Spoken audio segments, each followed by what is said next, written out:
Hi, it's Vicky Whitfield. It's George Flanagan Jr. here. Paul Cook here. Hey up guys, Conor Winnie here. Ben Crooks here. Welcome to the Two Yorkshire for the Saint Rugby League podcast. Hope you enjoy. Together we rise, no room for fear. In this Super League we unite as one.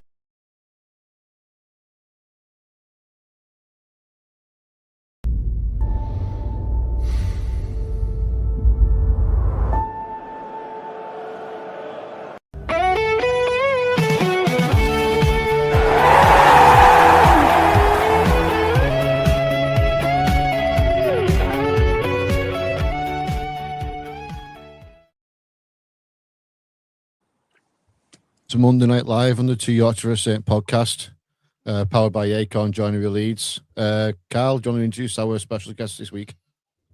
Yes, good evening, everybody. Good evening, gents. As most of you can see, if you're watching rather than listening, we have a special guest tonight, and that is a big Widnes fan and Rob from Up the Chemics. Rob, how are you doing, pal? Yeah, very good. Thank you, chaps. Thanks for having me on. How are you all? Very good, mate. It's all good. All good. So, I don't know if you've seen much of our podcast in this last year or so, mate, but we talk all things rugby league. Just give us an update of how Widnes are getting on, mate. We spoke briefly off air, didn't we? That you're happy where they're at the moment. Is that the case? And can you see them going further deep into the season and the playoffs? Well, yes. I mean, hopefully. Who knows with Championship Rugby League, right? But I think the new format of the championships, giving a bit of a bone of contention. It's a bit of a contentious subject, given the size of the division, the merger of the Championship and League One. I don't think that the fixture list was necessarily fit for purpose. The RFL have come out and said that themselves. So there's always caveats to these conversations. I think 2026 has just been a bit of a trial year for everybody involved in this new bigger league. Plus, you've got situations like the London Broncos, of course. But this is the highest. Widnes are now guaranteed fifth. So it's the highest finish I think we'll have had since we went down, since we went into administration. We've obviously got the 1895 Cup final as well against London next Monday. And who knows with the playoffs? I mean, it's going to be tough. There's some really good teams in the Championship this year. Even looking beyond London, there's some sides that are really doing bits and playing some good rugby league. So I don't think Widnes go in necessarily as favourites to get particularly deep into the competition. But who knows in knockout rugby league, right? Yeah, 100%. So you mentioned these clubs are doing well and all. I mean, Newcastle came out of nowhere. They were sort of floundering in League One, weren't they? Yeah, absolutely. The Newcastle situation's really interesting. They're probably the biggest beneficiary. I mean, apart from the fact that London have had stacks and stacks of money given to as part of the new investment and their Super League drive. But Newcastle hadn't won a game in 2 years. For context, they were bottom of League One at the end of 2025. They were really struggling, and I think had been since they tried for Super League, didn't they? And put a lot of money into that club, and then it all just kind of bottom fell out. And so they basically finished 2025 as categorically the worst team in the competition when the leagues merged, which meant that because we had this pendulum system in the Championship for matchups. You played teams around you, so the lower you were in the division, the quote unquote easier fixture list you would get. So they've not played anybody in the top 7, apart from Barrow. Now, what's happened then in the meantime between the end of that last season and the start of this one is that they've announced a partnership with York and Penrith over in the NRL, and effectively they're a feeder club for York is one way of looking at it. It's also there's also a big question mark around how they're using the quota spots. York, David Nuffo-Alum is a great example. He's having a brilliant season for the York Knights, but officially is a Newcastle Thunder player. Their foreign quota was full, so he signed for Newcastle Thunder when Halifax went under. And he has just been loaned out to York. As long as York send one foreign quota player to Newcastle every week, then that's within the rules of the RFL. So Newcastle are a completely different proposition. They're playing some really good rugby league as well. I think it's very easy to kind of look at the circumstances with Newcastle and say, oh, well, that's why they're second. I actually think they're going to be more of a threat than people thinking in the playoffs. The one team they played in the top 7 was Barrow, who are no slouches. They beat them home and away. And they ran Widnes close in the 80-95 Cup. We only just came back last 15 minutes. And they had Doncaster, who are another very, very good side, to within 2 points in the Challenge Cup. So I think Newcastle might give few people a few shocks in the playoffs. Yeah, it's a fair shout as well. Right. Yeah, it's a fair shout because, you know, there'll be a lot of people who don't delve into Championship and League One rugby like you do yourself. And it's refreshing to hear, Rob, that there is plenty of competition in the Championship, and that's, you know, exactly what you've just said in terms of that. So anybody that's not watching Championship rugby at the moment and League One rugby, get doing it as soon as possible, because obviously it all bodes well for all the league pyramid in England. 40 points to 12 victory at the weekend for yourself against Walkington. Rob, just give us a quick sort of lowdown on that before we crack on with our normal segments. Yeah, absolutely. Thanks. It was a kind of a professional job that needed doing. Widnes played Halifax the week before, picked up a barrage of injuries that are quite concerning, really going into the playoff running and the 80-95 Cup final. So this one was really a get through. We needed to win, secure 5th. So it wasn't there was stakes, there were high stakes, but we needed to get through it. Workington, they're a decent side. They're full of energy. They're full of effort. They've ran a few teams close this year. I think they're like 15th, 16th in the league, but they've given a few good teams games. They've got a couple of decent players who can really impact to get a matchup. But we did damage in the first half. I think it was 26-0 at half time, and then we took our foot off the gas. They gave it a good go in the second, which brought the scores a bit closer together. But it was really a case of job done for Widnes. It was no injuries. Alan Coleman seemed happy about that. We're probably not going to play a lot of players, first team players, against Sheffield on Thursday in the last league game of the season. Probably going to end up being get some emergency loan deals in. We've got special dispensation from the RFL because of the fixture congestion issue. A couple of fringe players playing. I think one of the academy. We've just launched a new academy. We brought back our pathway. And Zach Bennett, who is an England youth international, and he's come through that pathway. Widnes are looking to sign him next year to professional contracts and terms, and it looks like he's going to make his debut and get his heritage number. So that's a nice story, but you're not expecting to see many first-team Widnes players in that. So, yeah, get through that one, hopefully injury-free again, then it's on to the Broncos in the Cup final on Bank Holiday Monday. I mean, in regards to that game there against Workington, as someone who I've got love for Widnes because they gave us a stadium for a season while I was being built, and I've also got a soft spot for Whitehaven, so B2 Workington's great for me. Yeah, absolutely. There's always a motive, Gaz. Always a motive. All the Cumbrian clubs, I really love though. I think it's an isolated part of the world, but they love the rugby league up there. There's some wonderful players who've come out of that part of the world as well, and it's difficult, particularly for Whitehaven and Workington, because Barrow have got more money, relatively speaking, and so Barrow.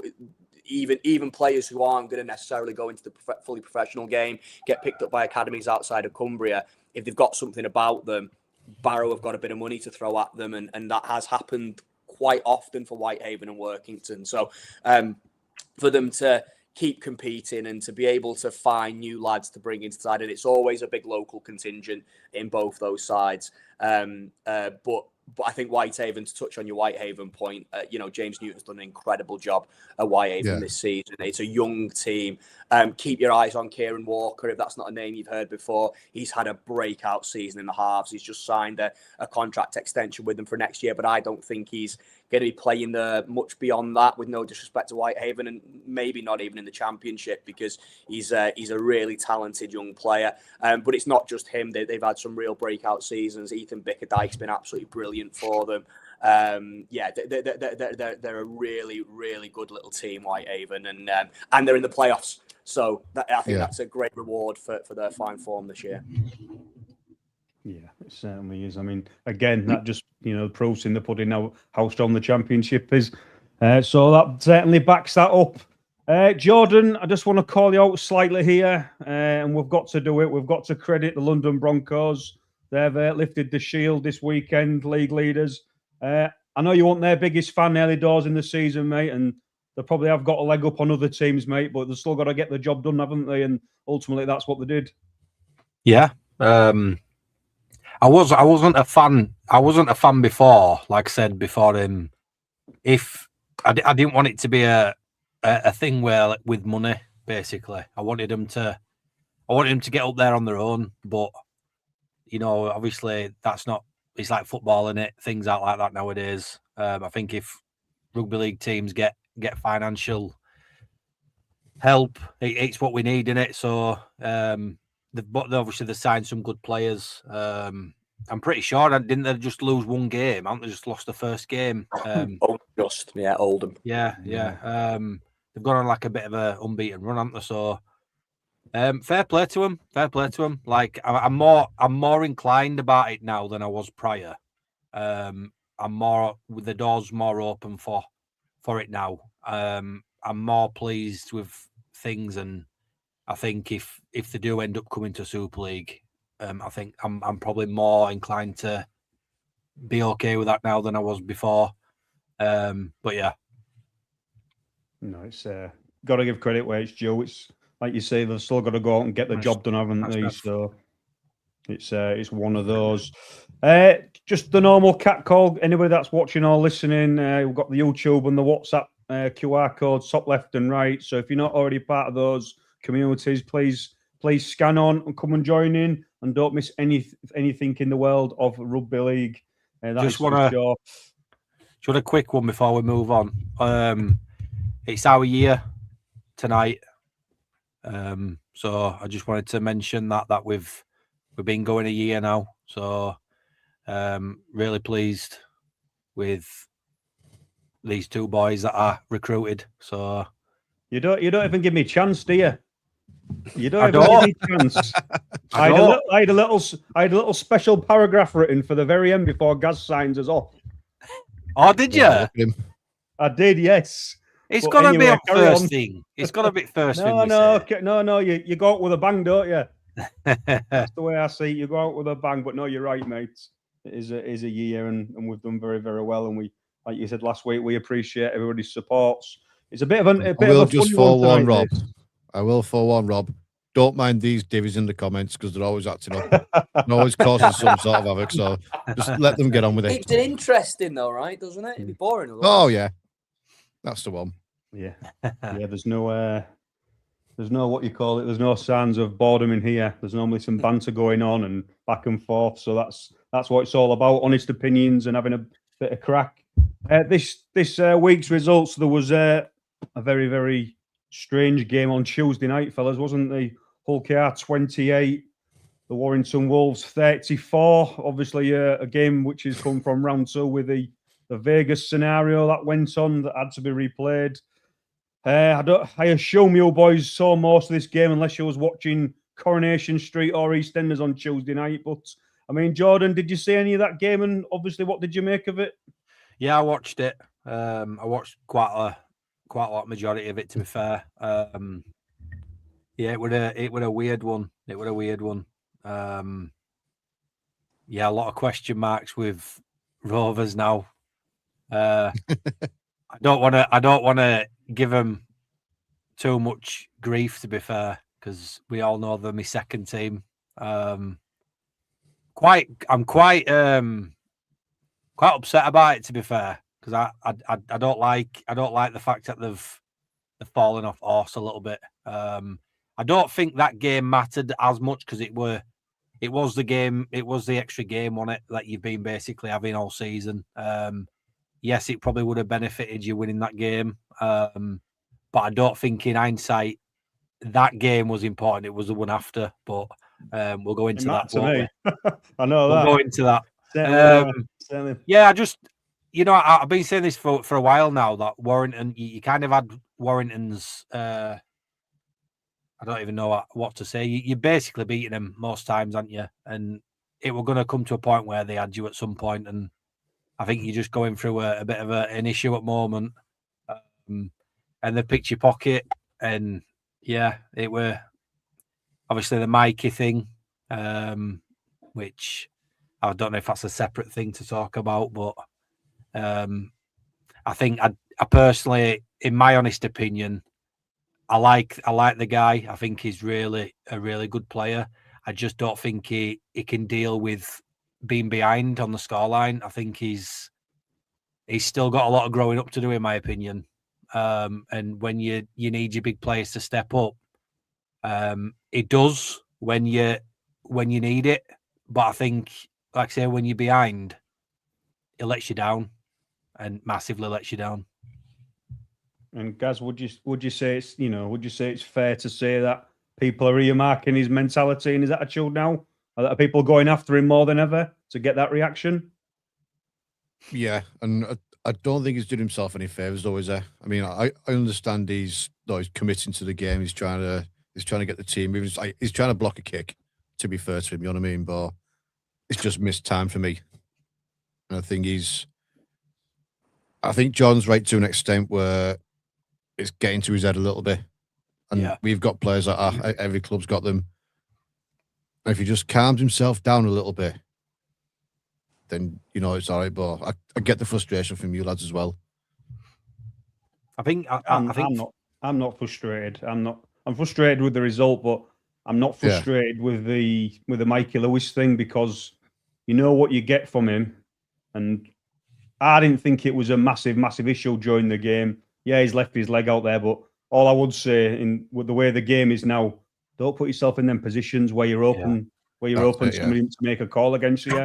And I mean, what we can't do, fellas, and we can't come on here and just because I'm a Rovers fan and there's a couple of Rovers fans in the comments, we can't take any credit away from the Warrington Wolves, Rob, can we? Because that game was as difficult for us as it was them, and they travelled right the way across the Pennines, mate, and put one hell of a performance on. Not let that score sugarcoat the performance, because there was way better than Rovers on the night, and it was only for the last 5 minutes where Rovers scored a couple of tries to make it respectable. So, Rob, we can't take any credit away from Wire, can we?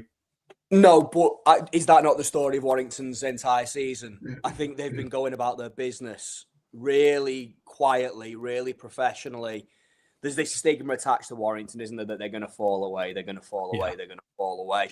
But they've really, something's clicked with them this year. I think it was a brave decision to turn away from Mark Sneed and look at that young halfback pairing. We had Leon Hayes at witness for an 6 or 8 game spell. He's a cracker. He's an absolute belter. You like, there's so much more to come from him. And Ewan Irwin is something else. To be put under the pressure that KR put him under in that match on Tuesday, and they did target him. It was a let's ruffle this young lad's feathers and let's see if he goes missing, and he didn't.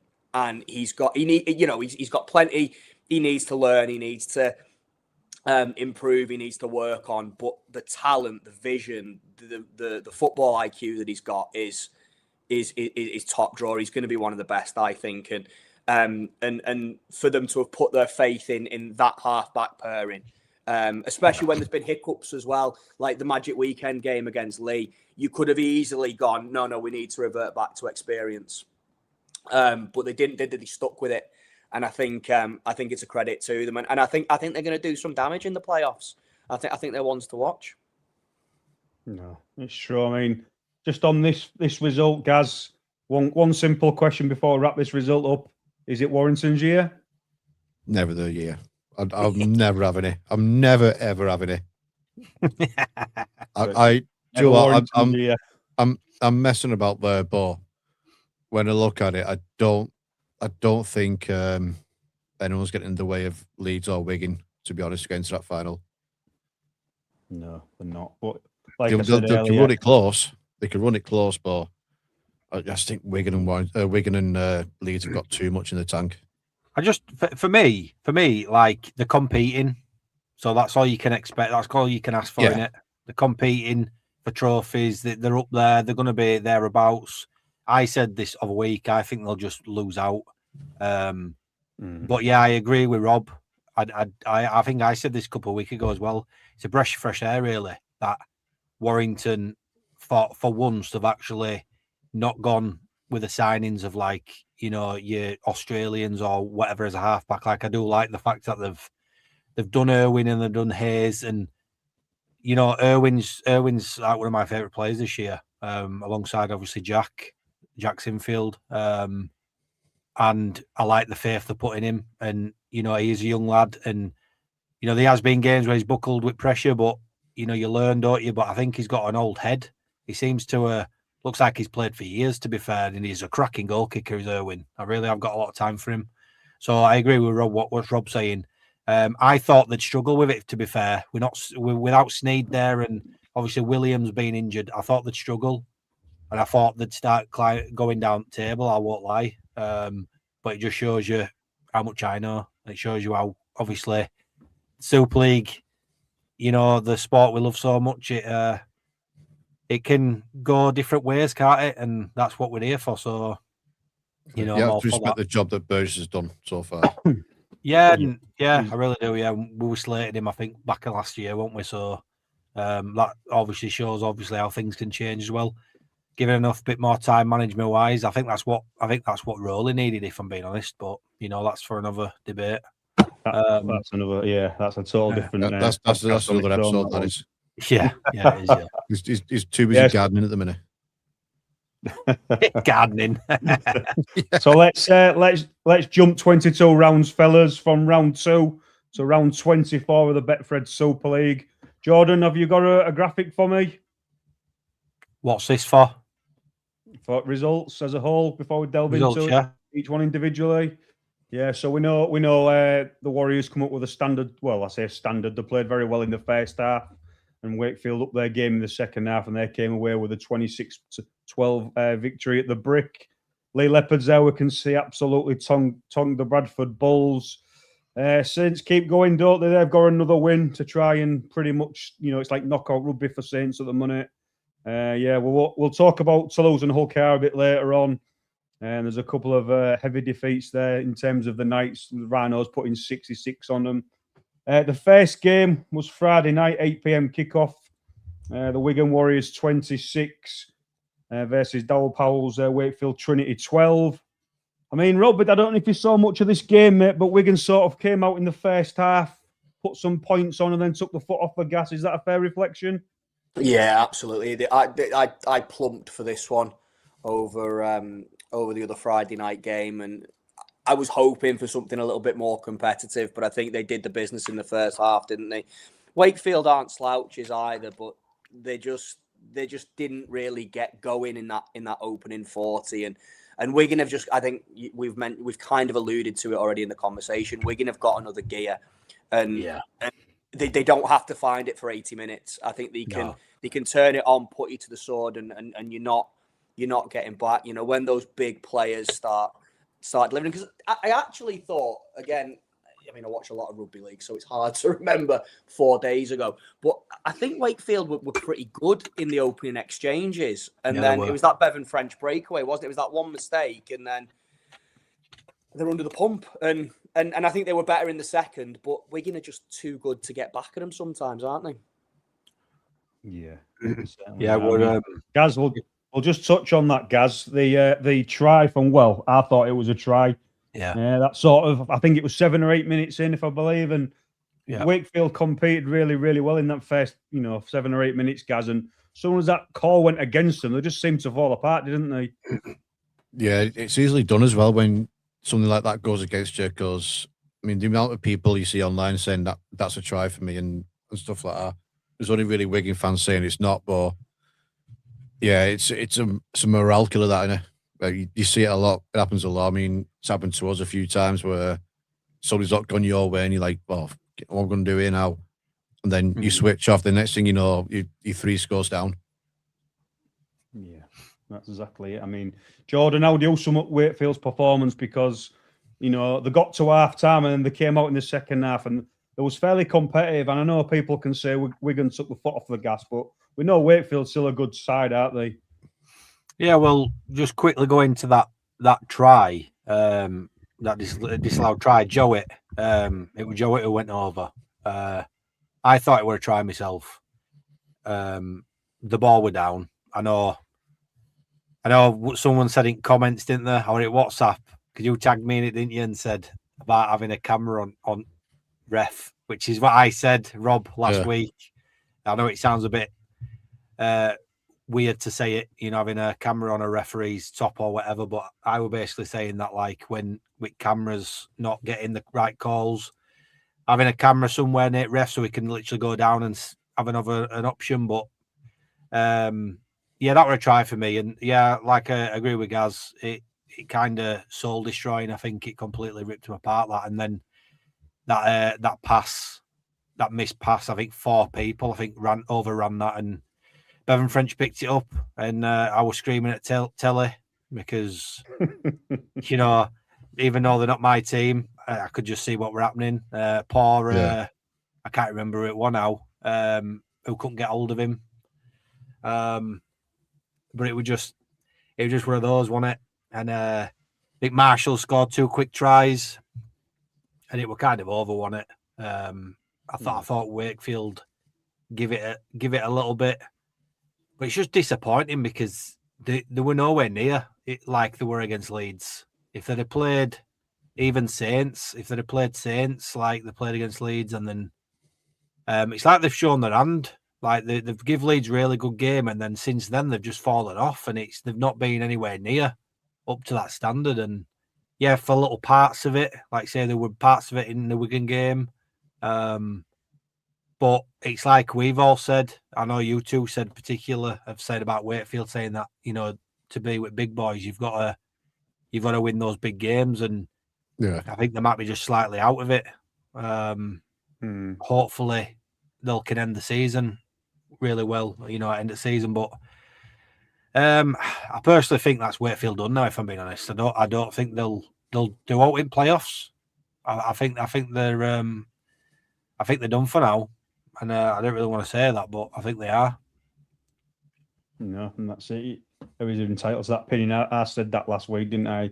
As good as they've been all season, if you don't get your nose thrown in them big games, it can damage your confidence as well as your routine and your pattern and your winning sort of mentality. One thing that did come out that game that really stood out for me was a special mention, Rob, to Emile Goula. He'd only landed in the country about 48 hours or so before he laced up his boots, and he put a performance in that he can be proud of, up front, didn't he? Yeah, I agree. But that probably just adds to Jordan's point around have Wakefield run the race? They are facing into injury issues, aren't they? That they're missing some numbers, and they've not got that quality and depth that some of the sides around them have got, and it's showing. It's almost like that Leeds game. That was their last hurrah, and they've kind of.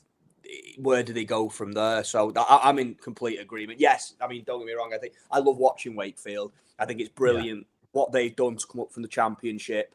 And I know they've had money, and we can always talk about money. And at the end of the day, that's this game, right? Unless you've got somebody who's willing to lose millions to make you successful, that's this industry. That's this game at the moment. And they have had money put into them, but they've done it the right way as well. And they come up and they're fun to watch, and they take chances. And I think that their performances since they've come up and their league position since they've come up are a really positive reflection of that build. But I agree. I think they're done, aren't they? Yeah, it looks like it to me. The other game on Friday night, guys, was Leigh Leopards 62, the struggling Bradford Bulls 10. I mean, I don't think this game's going to take a hell of a lot of, sort of looking at, and where did it go wrong for Bradford? Looking at that scoreline, mate, it was pretty much every time they broke through the middle of the park, they was going to score a try, and like you say, that reflects in the scoreline, didn't it? Yeah, and Joe, I don't know, I feel for Bradford. I mean, they've started off really well in the season, then you got injury after injury. I think you had about 18 players out at one point, and obviously not having a big squad, they haven't really got a big academy to dive into. So it just all caught up to him. But I mean, at the end of the day, they're having a go. In the first half, they kept it respectable, didn't they? But second half, the floodgates opened.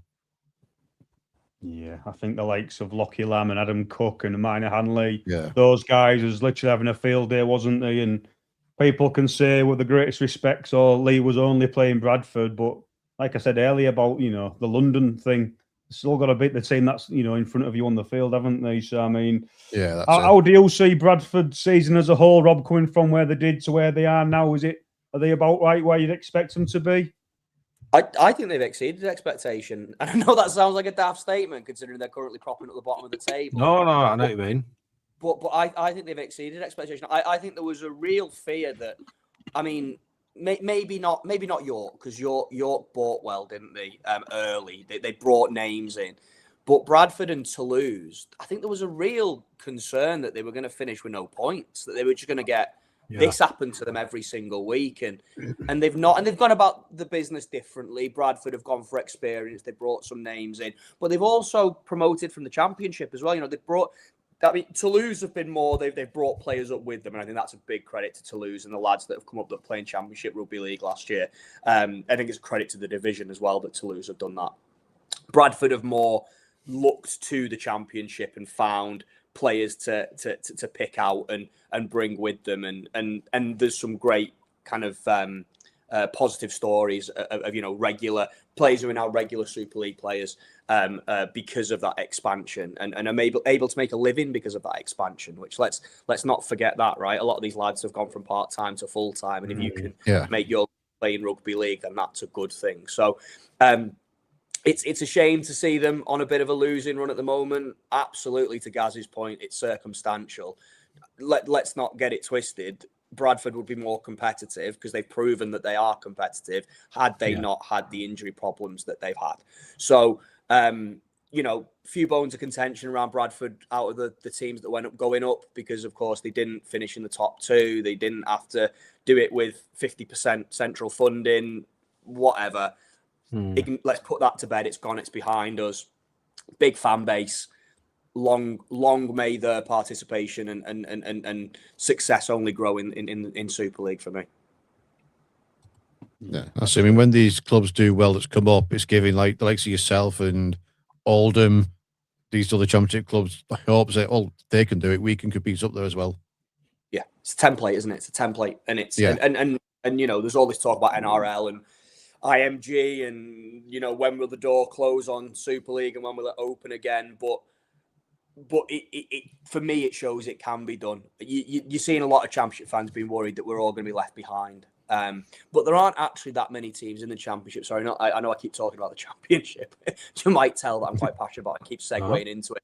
But there's not that many teams, realistically, outside of London, who, big question mark over what's happening there. There's not that many teams that particularly want Super League, is the flip side. Oldham, Widnes, Doncaster have had the name in the hat for it. But your likes of Barrow, they just want to be successful Championship teams. Sheffield as well at the moment. That might change, of course, but there's things going on at Sheffield. But yeah, there's not that many teams that particularly want to go up. So it's not that competitive of a question mark. And I think it's just whether it's IMG, whether it's promotion relegation, whether it's some kind of franchise system like it used to be, whatever happens over the next 5 years with Super League and the NRL involvement with it, I think teams have just got to look at the likes of Bradford, York and Toulouse and as a success story and a template for how you could do it should the opportunity arise. And just get your cards in order in the Championship.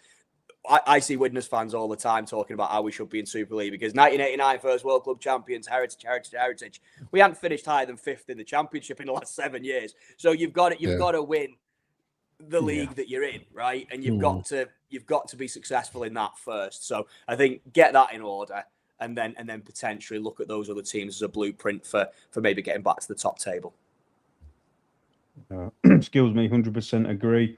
On Saturday, there was 3 games. First of all, Gaz, St Helens 36 against the Castleford struggling Tigers at 12 points for them guys. I mean, this was a crazy, crazy game with a number of incidents that sort of seesawed this game, mate. How did you see that, apart from through your beer goggles? I mean, it really, really got to me, that incident, to be honest. I mean, I understand the frustration on Hastings where you've got someone in his face and he wants to defend himself. The fact Dupree's got away with it, has really got to me as well. I mean, he instigated the whole thing and then chased after him in the tunnel and assaulted his old bloody trainer. But hey, that's the IFL for you, innit? But we won't go there. The young lads, very, very impressed with them again. Tom Humphries, Harry Robertson. I think they're both Widnes lads as well, by the way. Yeah, they are. They are. Yeah, as a rugby town. We'll get them back when they're 34. Yeah, I mean, it's showing that realistic, Rob. It's something to look forward to. I've got it in my diary. 2038. That's it. I mean, we're proving that we have still got the identity that someone said that we lost by bringing these young lads through. Yeah, I mean, they just ran the game. You can see the difference in the second half with being a man down. Obviously, it's bound to happen. It's just technical and it is what it is. But defended professionally with men down as well, which I was really, really impressed with. Again, Tom Humphries, I can't speak highly enough of that young lad, 18 years old, got his first try. In defence, he wants to be in every single tackle. He doesn't stay still. He's the first one out the tackle, back on his back 10. No, I see a really, really good future for that lad. But in terms of the result, again, it's just job done, that one. Move on to the next. Yeah, and I'm just going to throw a spanner in the works here, Jordan. Go on then. And I mean, yes, Tyler Dupree got away scot-free. But if I'm Jackson Hastings or his coach, I'm thinking an experienced former NRL player, experienced Super League player, supposed to be running the show for the St. Helens side. He's got more than enough experience not to get involved in that, surely. Yeah. He has been. It's one of these things where obviously the bans and all that stuff that we're seeing quite frequently. It kind of screws them over. No, I wouldn't say screws them over, but it puts a bit of a question mark on this week now, doesn't it? Do you know what I mean? They're playing Leeds. He's a big player, isn't he? He's a big player missing. Well, do you know what, Jordan? If you listen to rumours and the fact he's allegedly going to Leeds next season, he's done that on purpose. I've heard if I put my tinfoil hat on, I've heard that all over, but we're not getting Hastings, mate, because we're going with Brown. We're going with Brown at 6. Oh, there you go then. Brown's getting promoted into number 6 shirt. He's already, Brad Arthur's already come out and said that. So it'd be Brown and Connor. But yeah, I think obviously I know Saints have got players and they've done. It's nice, to be fair, mate, Gaz. I'll be honest. It's nice to see Saints playing with confidence and actually looking like they give a damn, which is nice. They're giving. I still think it makes for a good game this week, as I don't expect to win it, but I want to be respectful. I want them to run it close. Yeah, 100%. And I like I say, I think Hastings. Like I say, we know he can play a big part. We know sometimes he's quiet, etc. But his kicking game will be missed in that game. And like I say, I know you can throw bodies around, so it might not be a big deal, I suppose, depending on the result. But he's not playing. It's stupid, really, and he's missing all 3 games now, isn't he? So, I mean, I think what we'll do is throw Wellesby in the halves with Percival coming back. Another Widnes lad. And keep Sailor at fullback, keep him where he is. He's more effective there. That's just what I do. It's just for me, like when you talk about, like, say, what Mikey did for Rovers, it's kind of like what Hastings is now doing for Saints. He's now out for 3 games, right? And like I say, I'm not saying he's your main player, whatever, but that could potentially affect your playoff chances. Well, he's their main player. He's their main player. Off about him. Yeah, I'm just saying, he's the organizer, isn't he? He's the organizer. He's the general. So he's the main player. Yeah.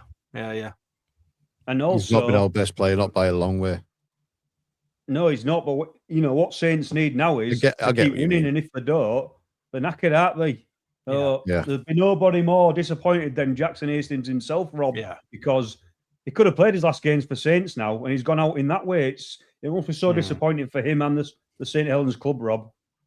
Yeah, I'd agree. It's been a funny old season for Saints, hasn't it? From start to finish, and this is just another kind of chapter in it. I think there's so much talent in that St Helens team, and you know, guys, you've talked about some of those young lads coming through, and that is kind of the shining light in an otherwise quite forgettable season, that there is opportunity that's being presented to people to come through. I was bitterly disappointed that George Whitby picked up an injury because watching him, he was at Halifax for a bit last season, and he's really got something about him. And every time he comes in, because he was in and out last year, wasn't he, the Saints team? Every now and then he was off to the Champions, then he'd come in for a game or two, and he just never quite got that run of games. And it's been a real shame that he's not been able to play more. But yeah, I love seeing new names on the team sheet, particularly when I find out they played for Holton Hornets or they're from Widnes. So, but it's nice to see that. But it is clutching at straws a little bit when you think about where Saints are at the moment, and particularly with the whole KR situation that's going on and how they're capitulating a little bit. That door did crack open just a little bit, didn't it? For getting back into those playoff spots, which it has to be seen as a catastrophic failure if even when that Saints don't get into it, because it's never happened, has it, in Super League? I think and for that door to crack open, and then now Hastings isn't there. It's a big blow. Yeah, I mean, the way KR have been playing as well the last few years, it's a big catastrophic for them as well, especially as defending champions as well. So there's going to be a really good battle there these last 3 games. Yeah, I'd agree with that. I'd agree. And but that, then in a weird way, I think it's coming down to the last day. Yeah, that's good though. Down to the last game.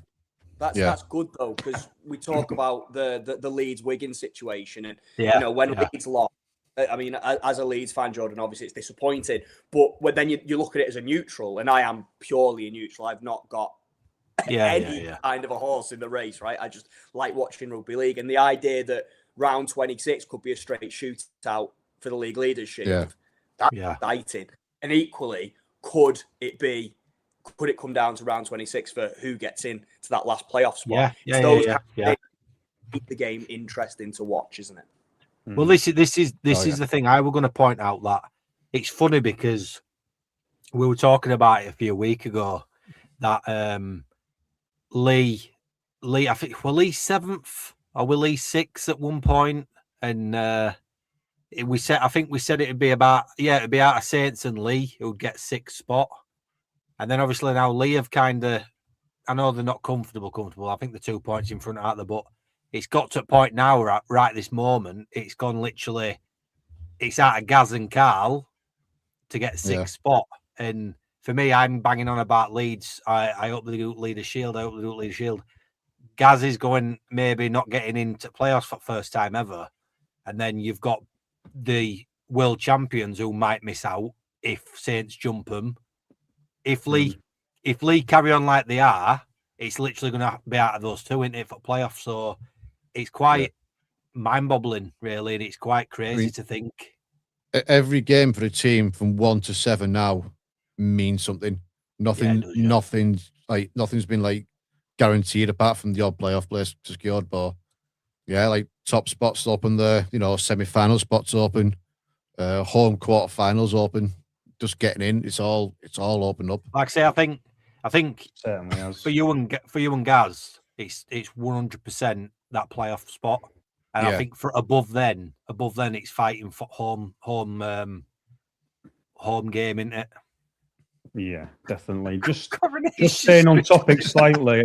I'm not going to what you call it. I'm not going to touch on Castleford Tigers just yet. I'm going to wait till NEWSROUND with that, because as much as Castleford have had the odd good win every now and again this season, a lot of their talk is off field stuff at the moment.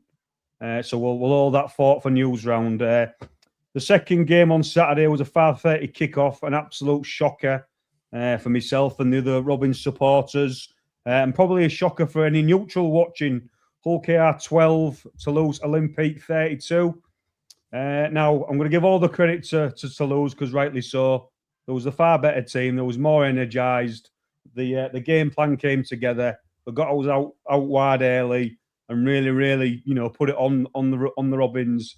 And as frustrating as it was for me, Gaz, Toulouse certainly deserve them points. And just because you're the champions or you've won a few trophies doesn't mean you're not acceptable to defeat, are you?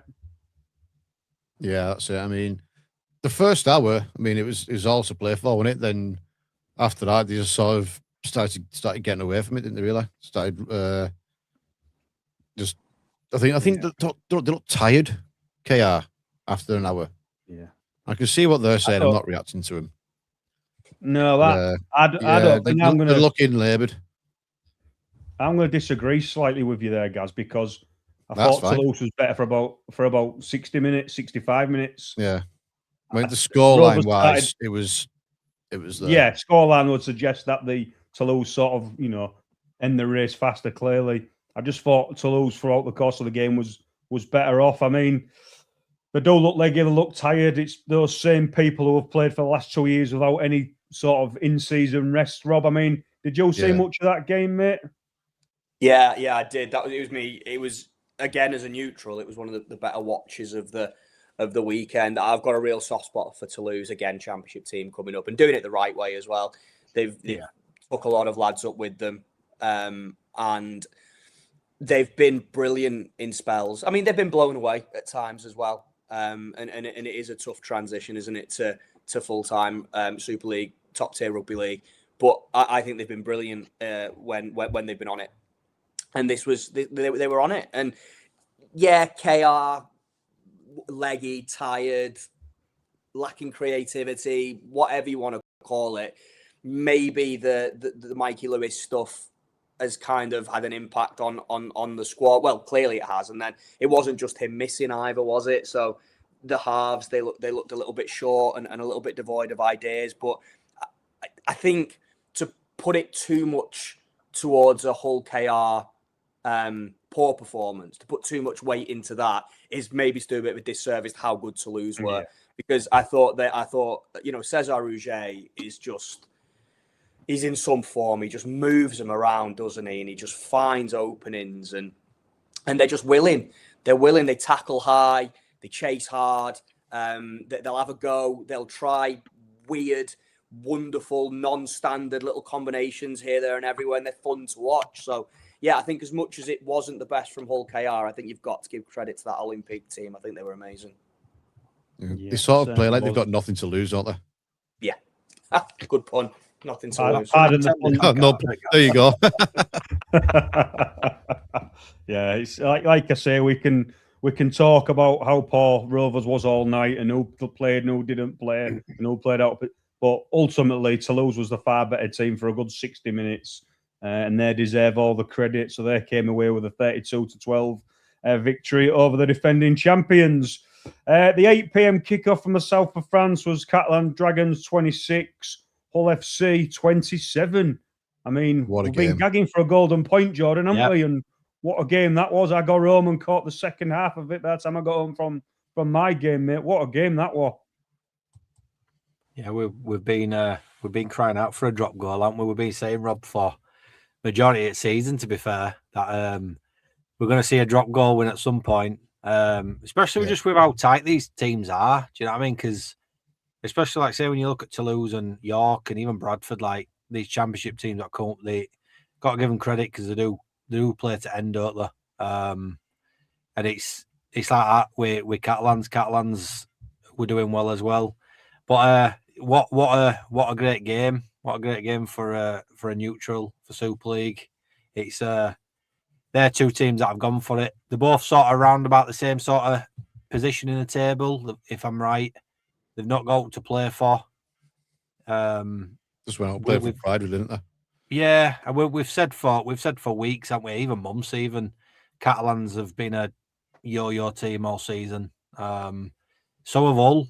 Really. Hull has struggled, haven't they? So it was a good game for neutrals with that, to be fair. I thought Caesar played really well.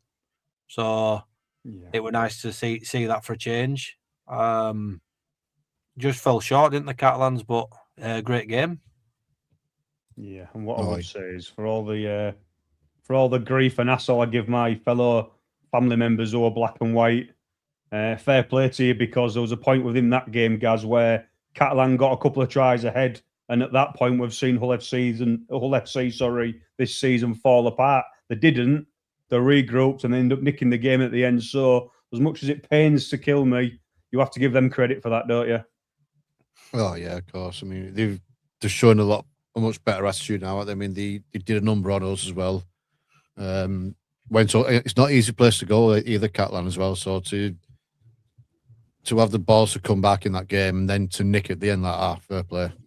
Yeah, and there was a bit of a social media clip I saw yesterday as well, Rob. Richie Myler, I don't think he's going to make a drummer because he was banging the drum in the crowd with the rest of the fans, and he dropped his utilities. So I certainly don't think he's going to make a drummer, but it's always nice to see a chairman involved with the fans and trying to build that connection, mate, isn't it? Especially after the season that they've had, right? And some of the controversy earlier in the year and involving Richie Myler. Just as a side note as well, Richie Myler from Widnes, and someone in the comments mentioned the season having Ollie Ashelbart, he's from Widnes. So it's a hotbed in case anybody. Imagine if you had that academy there. Yeah, exactly. Can you imagine if you had that team now? Yeah. Well, you know what I did? Again, I'm not going to hijack the conversation, but that's fine. We've brought you on here to talk about it. I think I did. Exactly. I had a look at if you had like Widnesian players. Lewis Dodds from Widnes. Widnesian, is that even a real term? Yeah. Widnesian. Brad O'Neill. You could probably put together Jared O'Connor. You could probably put a decent 13 together of either Widnesians or lads who were in academies in and around. John Bennison's from Runcorn, but we don't hold that against him. He's having a good season. Don't get gas started off. Don't get gas started with John Bennison. Well, we had it, didn't we? When he couldn't get a game at Saints, he came and had 6 games for us last year, and he was brilliant. Different, honestly. You know, they say don't fall in love with a loan signing. Because there was some talk when John Bennison left that obviously his contract ran down with Saints, didn't he? And there was some optimistic talk that we'd get him and Will Roberts at Widnes. Clearly, both too good to be signing part-time deals. They both went to York, didn't they? Although Will Roberts has been spending most of the season at Newcastle Thunder as part of their arrangement. But yeah, I think John Bennison's a cracking player. I thought you were crazy to let him go. I think he's just I'm glad he's tearing it up. I'm glad he's tearing it up. Yeah, I'm made up for him. He was like, when he weren't playing, you never heard of him kicking up a stink. He just like, okay, I'll wait. Got his time, worked hard, got himself a grand final try. Can't take that away from him. So I'm glad. I'm made up to see him doing well. Yeah. I know him at Leeds. Very good young professional. That is. You would have everybody at Leeds, yo.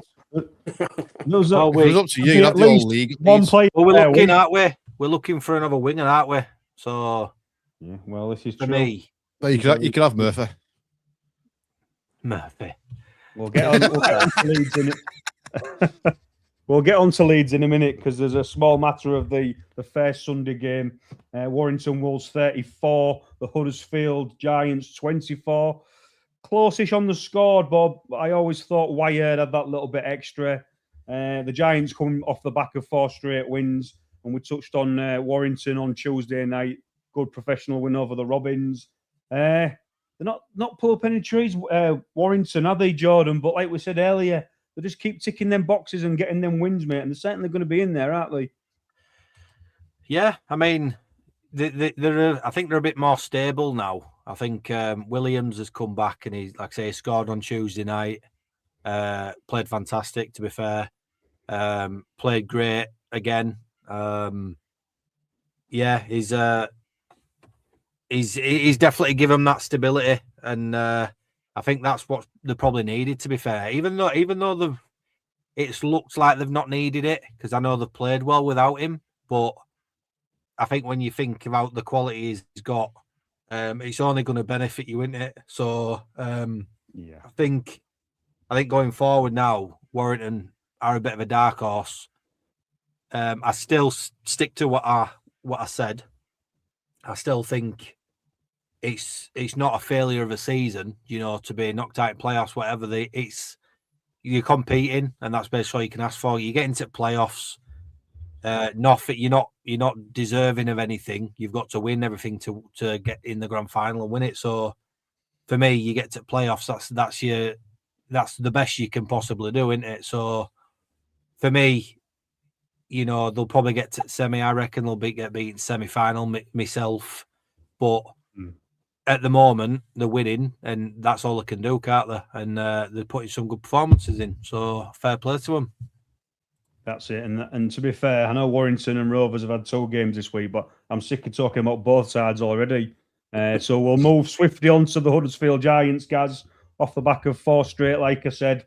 It was competitive at times, but you are seeing a lot of improvement now the coach has been there and implemented what he's sort of done the last couple of months. Would you say that's a fair reflection now that they've definitely improved? Yeah, I mean, I picked them to win that game as well. I had sort of feeling about them, but yeah, we both said Gaz. I mean, they ran it close. They ran it close. I mean, if there's been 2 months ago, could have been 70 points in favour of Warrington. That, but yeah, they're a different side now, aren't they? Yeah, excuse me. Certainly, yeah. They've kind of done last game of the round. Before we move on, they've kind of done, in a way, it's weird because even though they beat you on Tuesday night, you still made that score a bit more thingy. And then Huddersfield have done the same thing. So realistically, if you're Warrington, if you're Burgess, you'd be thinking great attacking, but maybe defence needs a little bit more work. Yeah, no, it is a good point. And the last game of John Steph here as well, by the way. Like Steph named these players from Widnes. I've just had a look here now. You've also got Sam Walters. I'm a ball late for this, right? You've got Sam Walters, George Delaney, Danny Walker. I mean, Matt Whitley for what UC is. Yeah, I mean, there's going to be more, but I mean, they're the top finds. There's some good names in there, isn't there? And then even lads who internationals. Keenan Brand came through our academy as well. He's obviously on his way back for Leigh now. I think he's gone out on loan, hasn't he? Where's he gone? Castle. He's gone to Cass, hasn't he? On loan, but he was our academy. So yeah, there's plenty of them about. So basically, the outcome of all that research and call-outs and shout-outs is basically there's only one team in your area, and that's Widnes, because they supply all players. Absolutely, yeah. Keeping the Northwest. Have a Super League, would we? They're still the biggest team in Cheshire. It's the borders. We're very good. Do you know what it is, though? It is genuine because we were an established side. There's 3 very, very strong community clubs in the town. And even though we don't have an academy, or we're just bringing back pathways, those 3 clubs have still continued to thrive and have good infrastructure. So the likes of Saints and Warrington, Saints in particular, Saints are very good have got very good connections, particularly with Halton Farm with Hornets. But they're now moving into academies at other Northwest Super League clubs. So the community passion in Widnes didn't go away. It's just that the academy did, and obviously after administration, Widnes weren't able to offer development into full-time rugby league for players. Yeah, with the only team on Merseyside, buzzer. You want a scouser the other week. Now you're claiming you're from Merseyside. You can't just be selective. I'm to his comments. You can't just be selective, Yeah, that's it. But no, there's a good bit of history there. That is for sure. The area as a whole, it's certainly producing some good players, and it has done throughout the years. Final game of the round was York Knights 16, Jordan's Rhinos 66. We saw a blowout score early on with Leigh and Bradford. We've seen another one now with York and the Rhinos. Jordan, I'm going to put a time on your analyst of this game, mate, because we could be here all night with you. What you call it? Getting the tissue out for the Leeds Rhinos, scoring 66 points, mate. Quick overall on this game. You've got 3 minutes starting now. I won't need that long. Yeah, it was a professional performance. I think I was a bit surprised. I thought York might have given it a little bit more than they did. I think the last 10, 15 minutes prior to us scoring, I think 2 last tries, they kind of had us in that last 10, 15 minutes, trying to have a bit of a fight back, but it went over at half time, wasn't it? I think it was 36-0 at half time. Most teams would see that as a final result scoreline, so never mind an half time scoreline. So I think we're done by then. But it were a nice performance. It were nice to see that we were actually caring, that we are still in this fight for Leaders' Shield, because, you know, lo and behold, we still are. You know, we've grabbed the top spot again. It's very much like they were saying, we probably are gonna have Wigan in that final. You know, as a bit of a mini final for that trophy. I can see that happening myself. If Leeds manage to do Saints over this week, I think that's very much on the cards. But as we know, nothing's guaranteed. But yeah, a bit of a shout out to Matty Lodge. I thought he came on. He did quite well. Absolutely massive unit. I don't think that were a try. I'll be honest.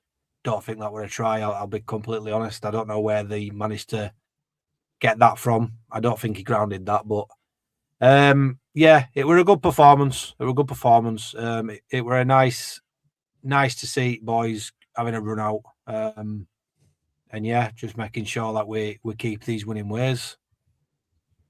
As am I, Binny's brown. There you go. What's your brown bin contain though? What's what? General Sorry, rubbish. General waste. Do you know what? We actually don't have. We don't have a recycling bin. We have recycling bags where you put cardboard in one and plastic. Then you've got glass and tin in the other. I was Then we've got a garden waste bin that's green.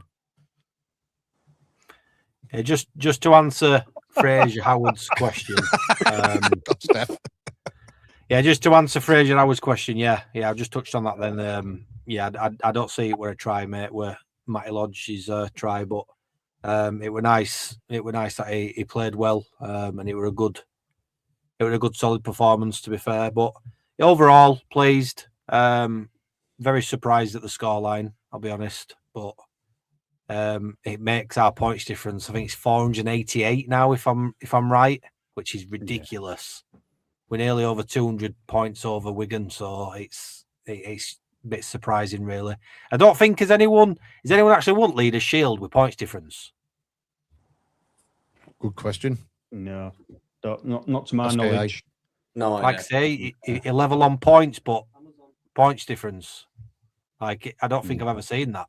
So no. And just a quick word on the York Knights, Rob. I mean, you said earlier on that they recruited well. Does that show you the level between Championship and Super League rugby? I think it shows you that they've run out of gas, doesn't it?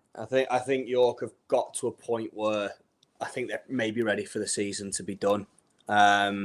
Again, like Toulouse, they're doing it on half central funding. I do think they've recruited well. I'll stand by that. But I also like that there's lads who were playing for York last year. I know I sound a bit like a broken record talking about it, but seeing lads coming up and playing in the Championship who've performed well. I think Scott Galliano. I mean, just for context, York were incredible last season. They were so good to watch. It was a shock when Toulouse beat him in the Championship Grand Final because they just. I mean, I think we played him in the Cup, so I went twice. And I just and I like going the LNER as well. And I think I just got blackout drunk both times because I couldn't stand to watch Widnes getting absolutely battered. But Galliano's been good. I like Hingano. It's a shame that Liam Harris hasn't quite got as much of a rub. Cody Hunter's a wonderful story. He was playing for Newcastle in the Championship first half of the season. He's gone and he's not come back because he's proven that he can do it and he can deliver. I think Xavier Vars, just a cracking player. He's all heart and effort, isn't he? Big lad. So yeah, I've still got a lot of time for York, and I think they've done incredibly well. But I think they're done. I think their seasons run. I think their races run a little bit, and they're ready for it to be over. Yeah, I don't understand why they've let Danny Richardson go. To be honest, I mean, obviously he's gone back to Widnes now, but I thought he'd be like a mainstay in that team. Yeah, they just didn't fancy him, did they? They brought because it wasn't just Cody Hunter who's come up. They brought Will Roberts has had a little bit of a couple of games there as well. Paul McShane's been playing in the halves as well. It's like it feels like they'll do anything to not. They just didn't fancy Danny Richardson, and I mean we profited from that in the Championship. He's a level above. Once he's got his eye in, first couple of games was a little bit. was a little bit slow to start, but he's well above championship level. Yeah, He's fantastic kick with the ball. It's just defense bothered me. Yeah, it's just his D. It's always been his D, and it wherever he's been. That's what his missus said. Saints. I don't, and that pretty much wraps up round 24 for results, fellas. Jordan, pull us that ladder up, mate, and let's see. You talked about points difference earlier on, and oh my gosh, there's a hell of a difference there, isn't there? I mean, who knows though? Thursday night sees the Robins go to the Warriors. It could be a what you call it, a bloodbath. That so they might recruit a few points back. So yeah, Rhinos and the Wigan Warriors still top of the shop. Bradford Bulls holding the rest of us up. Sorry, on 12 points, and then you've got obviously Hull KR on 30, St Helens just below on 28, and then there's a bit of a 10-point gap between St Helens and Catalan. So yeah, like Gaz said earlier on, it's all to play for, and every sort of point matters, doesn't it? So we'll see how it materialises for the rest of the season. Yeah, so that's that. On to Jordan's favourite part of the week. Jordan. Oh, there you go. Yeah, there's your answer, Jordan. It happened before though. Wigan won the Leaders' Shield for 2023 on points difference. Oh really? I didn't know that. Yeah, because KR Kids Wigan before Chance Cup. See, Steph, that's a good point. And I said this earlier on at the time. That could come back and bite them on the arse, and it looks like yeah. We will see. Jordan, team of the week, mate. I know it's your favourite part. So let's see if you've got some fair reflections on performance. Right, my team of the week for round 24. Like to think I've put some fair results in there. So we'll go with this. Let's have a look.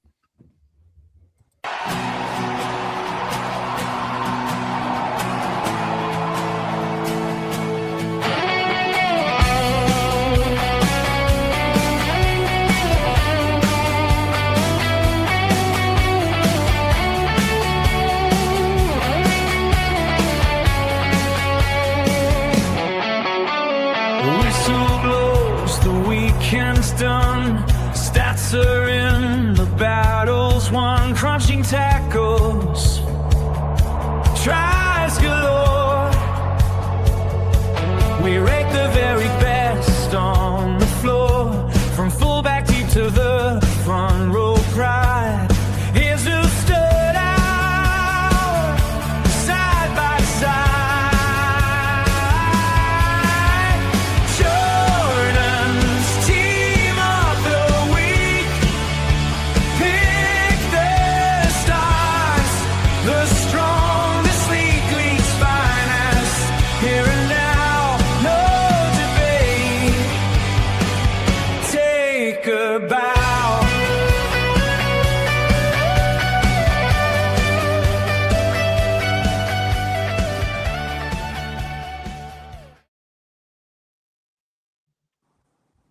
You're getting a bit of stick in the comments here. You're getting some stick in the comments, Jordan. So we've got Ash Hanley, Ryan, Croft, Connor. These are all comments that just take it, Mick, mate. That's all they're doing. They thought, I know.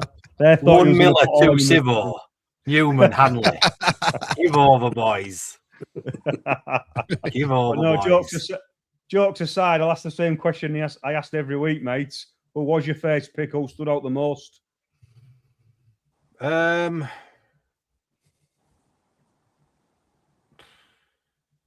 probably say Cam Smith. Oh, nice. Probably say Cam Smith. He's a player that I am now concerned, because I wasn't that bothered before when he basically had his testimonial, and then the day after he said he was signing for Wakefield for next year. And I was absolutely. If I remember rightly, you said you was going to pay for an Uber to get him to Wakefield. I think I did. About getting rid of him. Other taxis available, obviously. I war, but I'm sure I'm not the only person that can say it, because obviously people, can say it. The guy's been absolutely, for the last, I've probably say 3 weeks, he's been outstanding. Definitely one of the best loose forwards in the comp at the moment. I'm I think he's playing different to what I expect. Like he's more agile. He's got more of a footwork, and he's moving about the pitch a lot quicker than usual. He's got something about him at the moment which I'm really liking. And I'm just buzzing that we've still got him obviously till the end of the season. So hopefully he can carry on and finish off well. I'll pick someone not from Leigh. Maybe he's watching the same type of material as Joe Burgess used to watch. That certainly gets the juices flowing. That is for sure. Rob, is there anybody that you're changing and you put in that team of the week, mate? Oh, putting me on the spot. Interesting to see there were no Warrington lads in there, were there? Unless I missaw. I thought, I didn't see any. Given that, I know Huddersfield contextually, and maybe we're not considering the KR game in that pick, but I think they've had a couple of lads who've played really well. Nice to see the Toulouse lads represent. I know I mentioned it before. I thought Cesar Rouge was brilliant, but I think Tropiece was good as well. So good to see him in there. But it's all relative, isn't it? It's all subjective. That's the fun of it. Yeah. That certainly is very, very true. Jordan, we've had your team of the week. Now it's his little song and dance. I've got one that I'd change, and this is just because I've been impressed with him so much recently. I'd have had Tom Humphries instead of Jared O'Connor. Jared O'Connor, right? Okay. But that's just me. That's just me being biased. No. At least you're honest. Yeah. At least you're honest. Oh, that is the knock yourself out with the mic then. Don't do that again. Yeah, again, yeah. Speaking of biasness, is your try of the week bias, mate? Nope. Very good indeed. Jordan, roll the footage. And Litton again out of dummy half. There's a narrow corridor to work with, and Paul Selly is equal to it. He goes in search of a chink in that defensive line, and he provides a pre-line to Laguerre. Laguerre skips on the outside of Charles. Now he opens up. It's a foot race here. Laguerre's got support on the inside. He finds Tropiece. Tropiece, has he got the legs? Yes, he has. It's excellent, and do you know what? I'm delighted for them because it's come from the three players who've been exceptional. Paul Selly at the back, Laguerre, who's been a threat, and then Tropiece, who's followed up.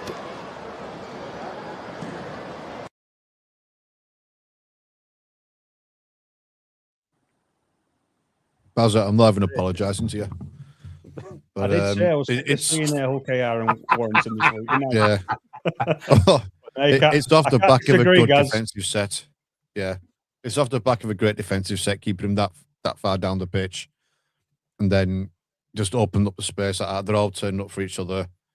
They're all where they need to be. The support play was spot on, so I'm going to stick with that one. Yeah. You shouted out Toulouse earlier on, Rob, and that was a hell of a try, wasn't it? Yeah, it was a cracker. Laguerre's having a great season. We've not really waxed lyrical about him, have we, through the course of conversation tonight? He's another one who's been brilliant. It's nice to see Tropiece doing well and finishing that one off. I was one thing I did get wrong was at the start of the season. I flagged Ruben Rennie as being one to watch. I thought he was going to have a real season.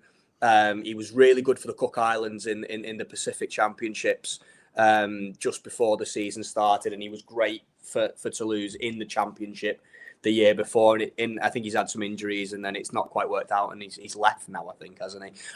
Or he's leaving. So obviously Tropiece has come into the centres, and so it's nice to see him performing. But yeah, that was a cracking try, to be fair. Good choice. Yeah, it certainly was. Like the honourable mention goes to Tom Humphries because of the break from Wellesby. Then he's in the support play. He has the pace to get down there, but I couldn't look past that one. Yeah. Although the blooper was a try-in from last season originally. Very honest and noble of you guys there. Yeah, you have to be, don't you, in this game? You certainly do, mate. You certainly do. So we've had Jordan's team of the week. We've had Gaz's try of the week. Now I'm going to have my little say I know I believe is the player of the week. So, Jordan, I believe you've got a little clip for us for this week's player of the week. I have.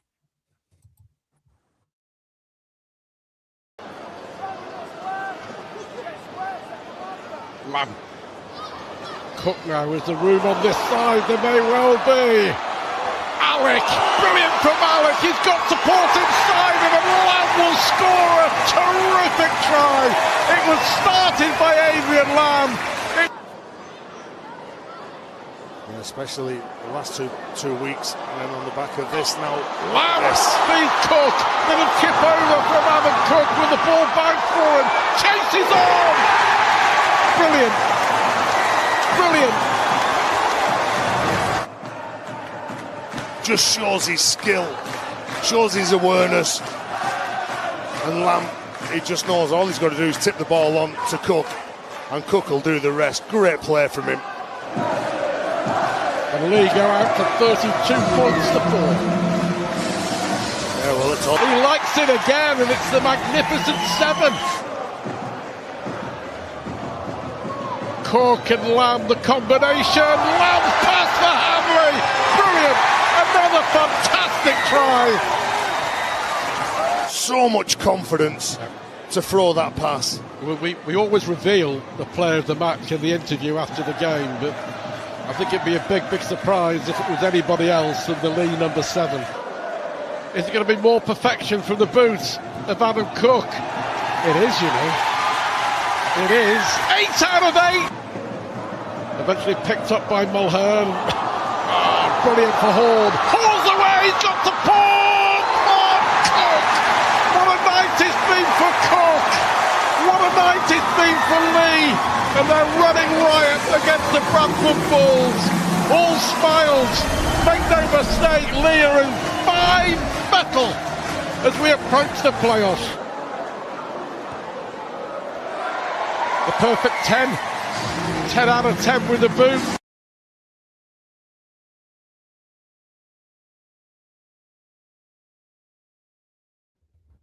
Yeah, and people that are watching might be thinking, why the hell didn't Lockie Lamb get that award? Now, the reason for that is because us three on the podcast, Rob, amongst other people in the comments, wink, wink, nudge, nudge, Steph Sale, they've been slating Adam Cook all year for his goal kicking. Not just Steph as well, and numerous people from the Leigh fan base. So I thought it was only right that when he's playing well and he knocked 11 goals over, 2 tries, try assist, I think it's only fitting that you have to reward that because, like I said earlier, we've been slating him and we're all quick to judge players, aren't we? So for me, this week's player of the week is Adam Cook, and rightly so. And Joe noticed as well, Jordan had him as captain in his team of the week. I think that's something that has to be done for going forward. Whoever you pick as your player of the week has to be his captain. No, it's a good point, and it does show that me and Jordan agree on certain things, doesn't it? Yeah. Like I say, it was something I decided to do earlier. I basically put like a star behind him. So basically, what I decided I was going to do is I was going to do like a star player of my team of that week. So yeah, Adam Cook was that player this week. Yeah, and that's fair enough. So we've had all the very, very good. We're certainly going to get to the bad now, Gaz, because I know it's a busy one. It's Gaz with Bad Lads Corner. Free for the rating! You ain't doing goal! And face off one troll! Countries! Rachel's bastard!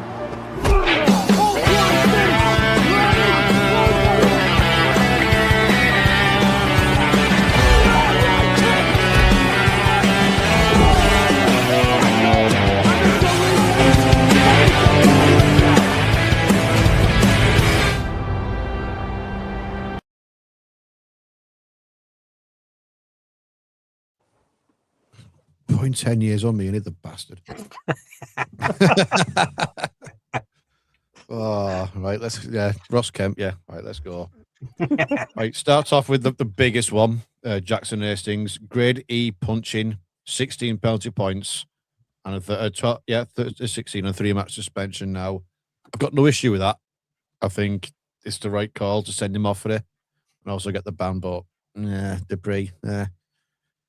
Alex Walmsley, grade A late contact on pass of 1 penalty point and no further action. 18-year-old Chris Matagi, grade A dangerous contact, 1 penalty point and no further action.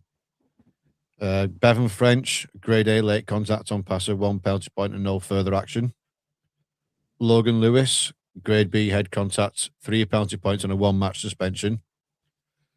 Excuse me. Romain Navarrete, grade A late contact on passer, 1 penalty point, no further action. Nick Kotrick, exactly the same thing. Jesse D, exactly the same. Ollie Field, grade B late contact on passer, 3 penalty points and a fine. And Chris Hankinson, grade B dangerous contact, 3 penalty points and a fine. I'm sick of saying late contact on passer. I'm really getting sick of saying it. That is the situation. Right? I think it's a bit of an easy one to go with. If you're the match review, most one's a big tab behind that bar this year, aren't they? Yeah, but the way sport is nowadays, and we know what's gone on within rugby league, I think it's quite an easy one for the match review to just sort of slap somebody on the wrist and move on. That is normally the case, isn't it? So that's bad lads out the way for another week, gents. The next segment is the Roses debate, where we go to some other fans and ask for a question to debate it on. I've got a couple of apologies to make this week because I sent a few messages out on the back of waiting for some others to come back, and all of a sudden end up with 4 questions rather than just the one. So the lads, you know you are, lads and lasses, you know you are. So your video will be used in the coming weeks. But for now, this week's Roses debate question is from St. Helens fan. I don't actually know his first name. I just know him as Volkstag. So you know who you are. A lot of the guys who follow us know he is. And his question was as follows.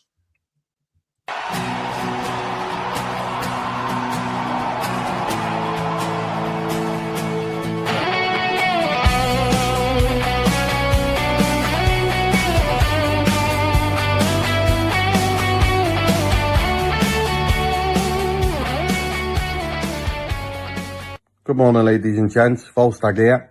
So I've been asked to do the question on the Roses debate for this week. And my question is, do we feel that our sport is being devalued at all? Especially with the likes of our games now being hidden behind the red button on Sky and also BBC. And BBC now deciding that they're not going to show the Rugby World Cup. What do you think?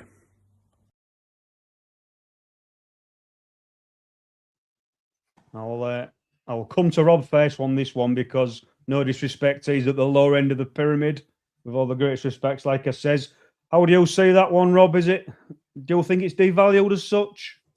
Well, there's arguments the championship's been devalued for years, right? So we're probably the most bitter and twisted about it all. We don't even have a television deal, so you can't have a championship if you want to. Look. It's a tough landscape at the moment. There's not enough money going round. You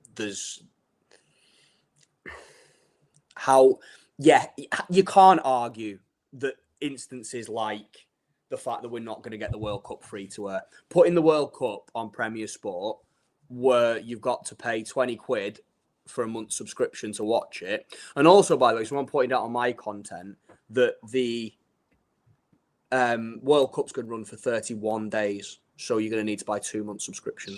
Second month. Or you're going to miss the opening game, which is Australia-New Zealand, or you're going to miss the final. So that's a bit of a kicker as well. But the fact that it's not on free-to-air television, nobody new is going to watch the World Cup. The only people who are going to watch it are people who love rugby league and are willing to pay that money to watch international rugby league. And that's a real shame. The game needs to be looked at from top to bottom. It felt like the NRL investment is an opportunity to do that evaluation. It doesn't seem like it's going as smoothly as that. But let's not... We're very quick in this spot, aren't we, to jump on things that go wrong. Let's let that play out its course before we make comment and criticism. But it is a reset opportunity. I find a really interesting point around the red button things. I think it is a fair point, but I saw somebody. I don't know how true this is, but I saw somebody say somewhere that Sky didn't want the extra games. Sky only wanted 2 games a week, and the RFL agreed with Sky to put the infrastructure in place to broadcast those extra games for Super League Plus. So the fact they're behind the red button is because Sky only want 2 games, and that's what's being kind of renegotiated at the moment with the new Sky Sports deal. So it becomes kind of like whose fault is it? Would we, if we didn't have the red button at all, if we just had 2 games every week to pick from because that was the broadcast deal, would we be happier or would we not be happier because you can't watch 5 games of Super League full stop? Yeah. So it's kind of like what's the winning formula here given the reality of rugby league at the moment? But I do think it's that makes our job more difficult. Yeah. I think it's an absolutely fair point though, and people are really frustrated by this game is the best kept secret in sport. And the problem is that when you ask a rugby league fans, frustration comes in the fact that there is nothing more exciting than the sport that we watch. There is nothing in terms of high intensity, high skill, high effort, exciting finishes, big hits. Rugby league is unrivaled. And I know that's a bias. We're sat on a rugby league podcast, of course I'm going to say that. But it's the best kept secret in sport. And so every rugby league fan's frustration comes in the fact that nobody else is singing about it. Why would so many people watch a boring 0-0 draw in the Premiership than put on a cracking game of rugby league? And so you've got to appreciate, I think, that the argument's a bit loaded because we're a little bit, because we are biased and we are frustrated and we do want our game to be sung about more. So we will jump on what we see as inadequacies and what we do see as failings of the game a little bit more aggressively, I think. But there's no denying that change is needed, right? Because the Rugby League World Cup's a great example that it's not what we want to be seeing. We want free-to-air TV. We want new eyes on supposedly the pinnacle of the international sporting calendar for our game. No, it's a fair point, Gaz. I mean, I'm just one of them. Like whatever decisions are made about any topic of in our sport, people have different opinions, won't they? But for me, it's just a case of show as much rugby league as you can when you can. I know that sounds really a bit boring and straightforward, but that's just the way I see it. Yeah, and I'm more annoyed at the BBC, if I'm going to be honest, because I mean, you said they don't want it, but these games in the World Cup, they're going to be on at like daft o'clock in the morning. What else are you going to put on there apart from sign language? You know what I mean? That's all you see. You got like reruns of that, and you've got someone sign language, which is great for people who need it. But what else are you putting on at 7 in the morning? You know what I mean? It's a silly decision. Stop paying TV license. Yeah, that's the one. When you stay like that, that is for sure. So that was the Roses debate, fellas. There'll be another question coming up next week. Like I said, I've got a WhatsApp full of videos now. So yeah, that'll continue to roll on for the remainder of the season. I don't believe we've had any upgrades to AI Carl Jordan. Oh, I have. Oh God. Dear. Do I need to hide behind this pillow? No. No. Oh, no, you don't. Oh, no. You told me you didn't want Brian Carney, so I've taken him off. Yeah, wants Brian Carney, let's be honest. Yeah, wants Brian Carney. So roll this tape then, mate, and we'll get into a news round. Right, here we go. Car scrolling through the headlines quick. Stats in his head, he's picking up the pics from the terrace. Talk to the training ground. It all kicks off in Carl's news round. We're talking rugby league all night. To Yorkshire and a mic under floodlit skies. From the hard hits, heartbreaks, golden tries. We laugh, we shout, we argue, we're alive. Say rugby league in your headphones tight. To Yorkshire. I've just realised what you was laughing at a second ago, Gaz. Was it in regards to this comment? Yeah, owns under the hammer. Yeah. It's crazy, really, when you put it like that. There's not so much to speak about in terms of news round. We've already covered one of the topics with the Roses debate question. There was a bit of news released last week, wasn't there? Obviously, we're always a couple of days behind because we are a Monday Night Live show. Ryan Carr, he departs Castleford Tigers immediately. Now, the thing that gave it away for me was, and this is a really, really silly thing to say, but he had a picture at the the One Bar now, as it's called, on the side of a coffee shop. It was called Carr's Coffee or Costa Car or whatever they call it. So as soon as they was taken down, Rob, he was gone. Done. So it's a weird old situation, isn't it? It's just one. It just doesn't cover anyone in glory. It's like I get that. Car books. Is that what it was? Car books. I get that things happen. I get that stuff doesn't work out. I get they're going to part ways. But it's just dragged on, hasn't it? And the communication's been terrible, and Castleford have had a funny old year, full stop, haven't they? To be fair, so yeah. And do you know the thing with this is as well, Jordan? The thing with this is like he made two massive signings from the NRL in terms of Terrell Slow and Adam Cook. Not Adam Cook, sorry, the other Cook, Damien Cook. Brain. So how do them signings stand? Because I'm pretty sure them signings were made by him and they wanted to come and play for the Castleford Tigers. So there's going to be some more, talking points of not just off the back of him going, but, future signings. I think it's weird, isn't it? Because, that's probably the case, yeah. They're probably signing maybe, because he's got that link with them maybe, but it's weird. It's like Rob said, it's a weird old season for Cass because didn't Carr come in mid-season? It was early on, wasn't it? It was early on. It was quite mid-season, but it was early on. He came in to try and sort it out, basically. But like I said, I've banged on about it for weeks now. There's a lot of teams down that league positioning table that are struggling. A lot of teams are on a bit of a rebuild or need a rebuild. Catalans are probably the ones that are on a rebuild every year.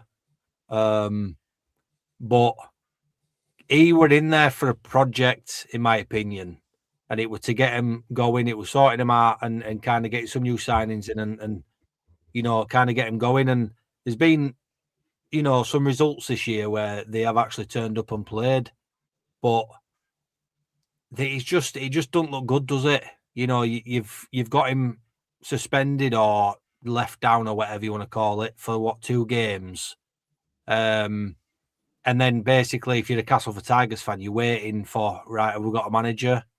The old palaver of Danny Brough and is it Adrian Vowles that came in and had to sort it out?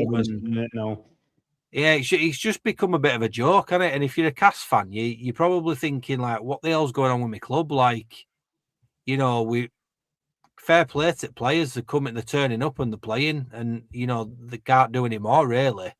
Performances kind of just, are what they are. But when you've got things going on in the background, it's you don't know who you're playing for. It's bad, isn't it? So I feel sorry for Cass supporters. Really, isn't it? Yeah, I feel sorry for Cass supporters, I'll be honest. Yeah, and it's weird because I don't want to start shouting names and calling out people here, but as daft as this sounds, we had Coldplay come to Hull last year at our stadium. And there I was. I'd gone to the gig with the missus, and I was stood in the queue waiting for a pint, and the guy in front of me was actually Chris Chester. So, funnily enough, I got talking to him, and he told me Ryan Carr was the next coach, and he will be the man. His words, not mine. He will be the man to drive this team forward and this club forward. Fast forward a year, something's seriously gone on, Gaz, hasn't it, for that to happen? He was adamant that he was the man. Yeah, and to go along with that, I mean, Evan McMahon has said that Paul Rowell is going to be the man to take us forward. Yeah. So, same boat, obviously different circumstances, but similar boats. But it's just mad the way he's come out and he's basically just like publicly lynched his own players, hasn't he? Instead of dealing with things internally. I don't see that as a very professional way to deal with things. I think Yeah, I mean, you come out, you defend your players publicly, but in the changing rooms, that's where you give them the earth dry treatment. That's where you give them a dressing down. You know what I mean? I don't like the way he's gone about it, if I'm honest. I mean, we've seen, haven't we? For I think it was a few weeks ago where we heard him. You could hear him on TV, couldn't you, shouting from stands? Yeah. We've had he's criticised his team, haven't we? Saying that they were championship level, and yeah, you can obviously tell.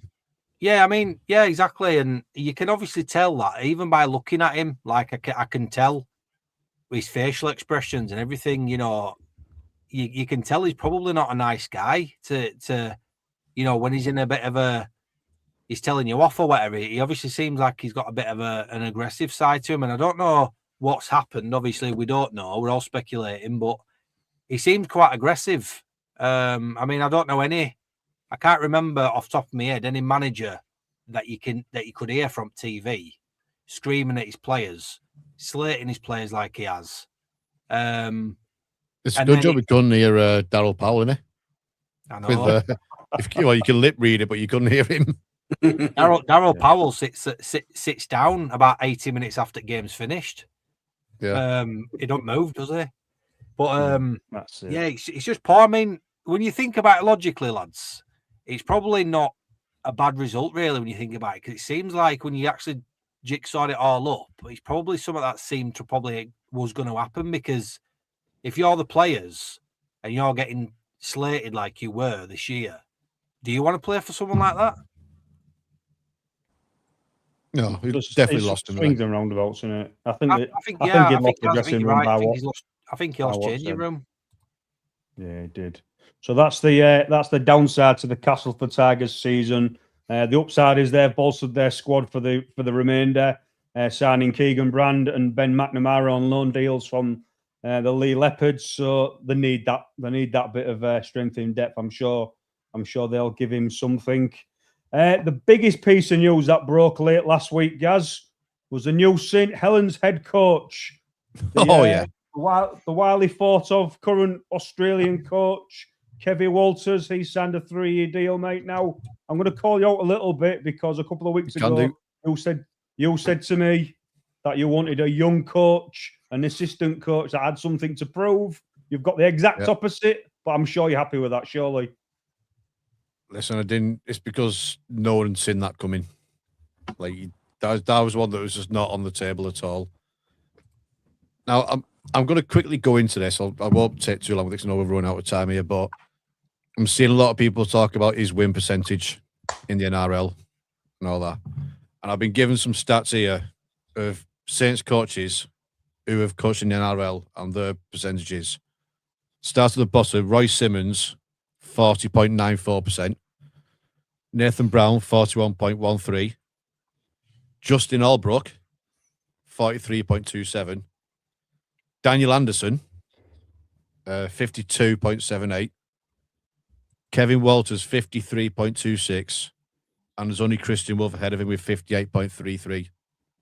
So he's second. So you can take your numbers that you're criticising him on and stick them where the sun don't shine. Yeah, but end of the day, he's won the Ashes with Australia. He's won Origin. He's pretty much nailed on to win the World Cup. I'm delighted. Yeah, and it's a good point because Rob touched on narratives earlier on. Yeah. And that you can read what you want into stats, can't you, Rob? But surely that's a very, very good appointment. I agree with Gaz. Chuck the stats out the window. Just look at the achievement. And I think it's an important one for Saints to get someone experienced and someone who can steady the ship after this season. Yeah, that's Poor exactly Oli, what I'm saying. It is what it is, right? It's done. We're drawing a line under moving on. But I think the next step, I don't think they can take a chance on somebody. I don't think it can be.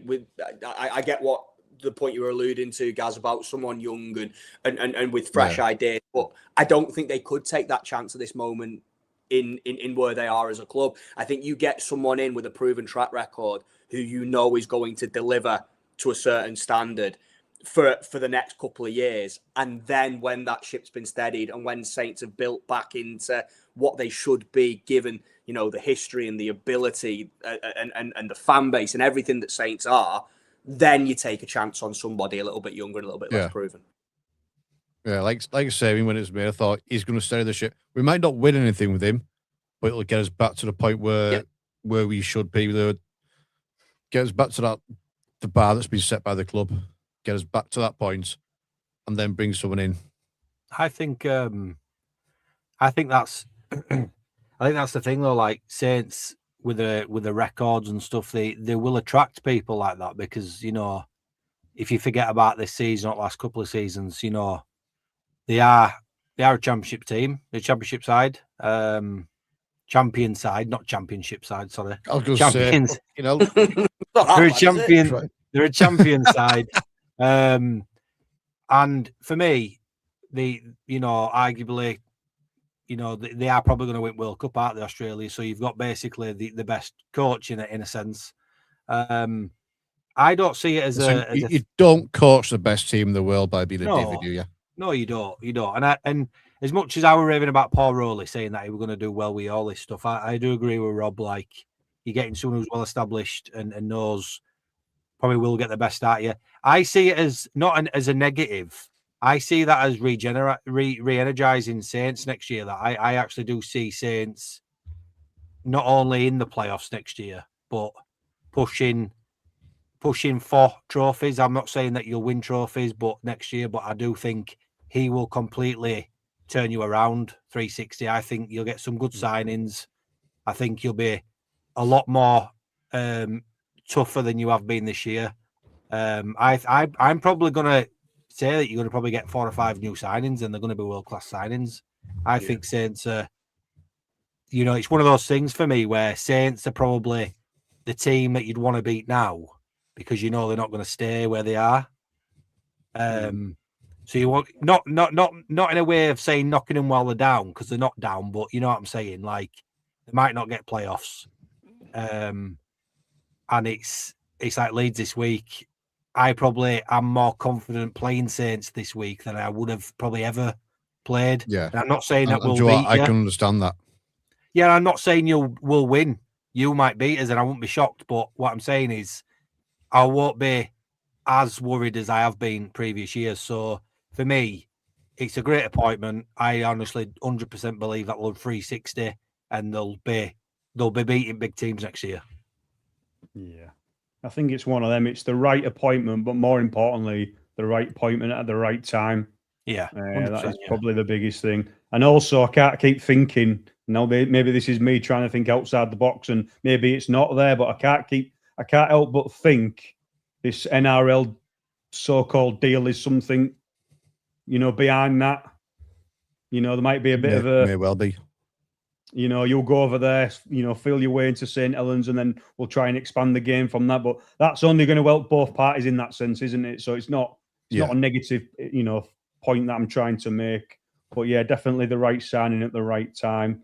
The last piece of news, this week's news round, Leeds Rhinos, they're in pursuit of the hot centre, Nick Kotrick. He's a former Canberra Raiders, and obviously he's been at the Catalan Dragons. He's a hell of a strike player, Jordan. Do you know much about Nick, and is he going to bolster your squad if he does sign on the dotted line? I'm not. I know there's a few clubs rumoured with him, but more recently the Rhinos. I'm not known of him, if I'm being honest, as well as most other players. I got the notification this morning. I was a bit like, So this is, for me, this will be a replacement for Hall, which I think needs to be done now. I think if Leeds have got any chance in the playoffs, I think Hall needs to go into at least the back rows, and coming off the bench maybe. And I think we need to put maybe Riley Lum on the wing till the end of the season. But I think this is just something that like is noticed in the Rhinos team. Me personally, if I'm saying off my own thoughts, I wanted Miske. Well, nobody's actually come in for Abbas Miske, have they? I wanted Miske. I think Matty Pete's even quoted that obviously he's off their cap now, but he's literally sat not playing. He's just personal training. He's playing for the reserves. I mean, I don't understand why. No disrespect to one of the lesser Super League team hasn't come in for him, even if it's just a loan deal these last few weeks to see the season out. So it'll be certainly, food for thought. And if Rhinos do get Kotrick, he'll be certainly. He's a big body, 27 years of age. He is. Yeah, he's so difficult to tackle. And obviously, with Newman going, etc., mate, I'm sure he'll tick a box for the Rhinos if he does sign for 2027. Yeah, that is the end of news round. We're going to play a little game now. Before you move on quickly, before you move on, Carl. Sorry. As we've mentioned in the podcast before, there's a fundraising rugby league game going on. It's been put on by Rugby League Daily on the 6th of September. Now, Carl and John, I'm taking part. Carl and John are coming down. They'll be getting content and all that. There is a fundraising page that's gone live as we've been on, which we're going to share out.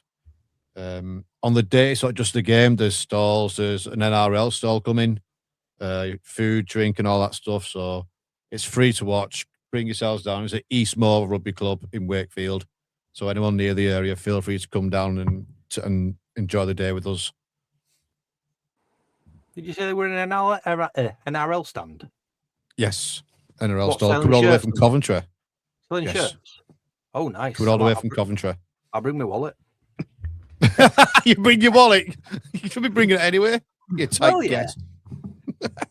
Yeah. That's it. It all brings us all together, doesn't it? Community and everything. So you can't give enough shout outs for that type of stuff. Yes, I'm sorry. It is raising funds for Rob Burrow Trust and MND. Yeah. That's it. Brilliant. Exactly it. We're going to play a little game now, fellas, because normally we have a bit more time than we normally do. Yeah. But to be fair, we've all rambled on for that long now. We're running out of time. It's round 25 review of games. I'm going to come to each one of you, just a rapid answer who you think's going to win. I don't need no paragraphs or too much thinking about. Just need a prediction of each game. Sorry. So Thursday night. Oh God, this is going to be an absolute bloodbath. I'm seriously not confident, and I haven't said that for a lot of years. Wigan at home to Hull Kingston Rovers, former champions versus defending champions. One team couldn't score in a brothel, the other one scoring for fun. I'm gonna go first, and I'm gonna say Wigan by 30 points. Gaz, how are you seeing this one? Yeah, sorry, Bazza, sorry, Carl, but I'm gonna have to go Wigan on this. I hate picking Wigan to win anything, but I mean, you never know what's going to happen, but if you're going to go on current form, Wigan's going to walk it, I think. Yeah. If you're going with any type of logic, I'm sure you're going for Wigan. Jordan, come on. You won't offend me in any way. Get off the fence. I need Wigan to lose. I need Wigan to win. If I'm being honest, the Wakefield game and this game, these two should have been a lot closer than they were. Hurry up, will you? Yeah, Wigan. I can't say okay right now. No, I mean, what's your thoughts on this, Rob? It's Wigan, isn't it? I think, unfortunately. And again, I echo the points that we've already made. This is one that you should be looking forward to in the calendar. In recent years, it has been its showpiece event. And I don't think it's going to be that. I think it's going to be a comfortable Wigan win. And it's probably not going to be that much fun to watch unless you're a Wigan fan. Yeah. Never mind making the journey like I will be doing. I know there's a I mean, you can't. load of... You know, the result against Toulouse, I know that's probably a one-off and that probably won't happen again, but you're playing Wigan now and you just lost 32-12 to Toulouse, and it's like at home as well. It's like, it's hard, isn't it, to kind of predict from that round to this round and be like, yeah, you're going to beat Wigan, because it's hard. It's an hard one. No, that's it. Well, anyway, all four of us have gone in favour of the Wigan Warriors. I think there's common sense prevailing there due to recent form, like we said. Friday night, fellas, the first game is St Helens at home to the Leeds Rhinos. Rhinos versus St Helens. Gaz versus Jordan. I mean, Rob, realistically, who's winning this one? You've got to say Leeds are favourites, haven't you? But I think Saints are playing with the shackles off a little bit in recent weeks. They've been quite fun to watch. They're playing with a bit more bravery. They don't look as hesitant as they maybe have earlier in the season. So it could be an upset. For me, it's Leeds, but I don't think it's Leeds by many. I think it's maybe by a score or two at most. Yeah, I tend to agree. I'm going to say Rhinos by 12. I mean, I'll come to you, Gaz, first. Is it your head or is it your heart telling you that what the result will be? I'm going with my heart. I'm going to have to back my boys, Anna. For better or worse, I'm going to have to back my lads. That's it. Jordan? Yeah, they are playing with freedom at the Saints. I think it'll be very tight, you know. Both teams have. It's a big game for both teams in different reasons. I'm gonna back Leeds. I'm gonna back Leeds by 18. You're allowed to back your lads, Jordan. Don't apologise to me. Yeah. Leeds by 18, even though they're the away side, or will be revealed with that result. Another 8 p.m. kickoff on Fridays. Castleford Tigers at home to the Catalan Dragons. I mean, I know Casa, they've been really, really poor, haven't they? But so have the Dragons at times. You know what? I'm going to back Cash just for the home advantage. I think it'll be close. I think we're talking maybe Cash by 8 to 12 points. Rob, how are you seeing that one going down at the one ball? I fancy the French. I think in this one, I think Catalans showed something last weekend, and it's a bit of a mess at Cass, isn't it? It's one of them that could go either way. It's that bottom end of the table. It could be drab, but it could be an absolute cracker as well. But I fancy Catalan in this one. Catalan, Jordan. Yeah, I agree with Rob. I think there's a lot going on at Cass, as we know. I think that might still play a part in the performance. There's a lot of stuff going on, isn't there? I think Catalans will make the trip. I don't think it'll be by a lot. I reckon Catalans by 10. Catalans by 12. And to wrap this score prediction with this result, Gaz, who do you see taking the spoils? I'm going against the grain. I'm going with Castleford. We know Catalan don't travel well. They haven't travelled well all season. And I think the home crowd are going to really get behind them because they were quite, the few that made it to us on Saturday, they were quite vocal. So home crowd, Catalan not travelling well. I'm going to go Cas, but by a score at the best. Yes, that's it. So two votes for Cas, 2 votes for the Dragons. That will be a very, very close game. I'm sure of that. And the last game on Friday is Huddersfield at home to the Leigh Leopards. Again, another 8 p.m. kickoff. I can't see past Leigh with this one, fellas. I mean, they've been strong now for a couple of months, haven't they? And I don't see them slipping up now. They've got that momentum. Jordan, how's this one going down? Yeah, like I say, I'm really pleased with Huddersfield. I'm really pleased that they've managed to play, you know, with some confidence the last few weeks. But yeah, I think Leigh are smelling blood now, aren't they? I think now they know there's a bit of a dilemma going with potentially Saints and Rovers. I think they're just going to want to try and keep away from that sort of trio fight for that playoff and just kind of carry on playing. I think they'll it'll be a big scoreline that for me for Leigh. Big score to Leigh. Would you back up Jordan's argument, Rob, or would you go against the grain and give Huddersfield a chance? No. I think this one's all Leigh. They're just in too good form. I also think that Huddersfield have kind of done what they needed to. There was a real risk, wasn't there, that they were just gonna they were so far cut adrift from the rest of the pack, and it was getting worrying. And then they've had that run of wins against the teams around them, and they've shown out for themselves, and they've given the fans something to cheer about. But if I remember rightly, and don't quote me on this, but they've got a really tough run in now. I think 3 of the last 4 games are against top 6 teams. So it's going to be tough for them to get up for a game as a one-off, knowing they've got to go again next week. I can't see past Leigh absolutely battering them, to be honest. No. High score again in favour of Leigh from Rob. Guys, are we going a clean sweep with this scoreline, mate, or can you make an argument for the Giants being at home? Yeah, I think Leigh are gonna. I'm not sure. I'm not sure the table. I have to get it up, but I think can Leigh still. Oh, there we go. Yeah, so Leigh could still get into that home quarter final, can't they? So they'll be playing for that. Mathematically, yeah. Yeah, so that's where they're going to be looking now. They're looking forward rather than behind. So yeah, I don't see anything other than a Leigh win there. Yes, clean sweep for the Leopards. Saturday, 3 games, 2 at 5:30 and 1 at 8 p.m. The first one is Wakefield at home to the York Knights. The Knights took a battering at the weekend by the Rhinos, but I don't see them pulling anything out the bag here, especially being away at Wakey. I mean, I only see a Wakefield convincing win, Jordan. How do you see that one? Yeah. Clean cut, really, there, mate. I know Leigh will be biting on the heels, won't they? And I do think they'll probably jump Wakefield in that position. But yeah, I've clean cut. Easy to say. I think York are kind of done now. Wakefield have obviously had a couple of hard weeks, and I think this will be one where it'll be a blowout score. Blowout score. Would you echo that, Rob?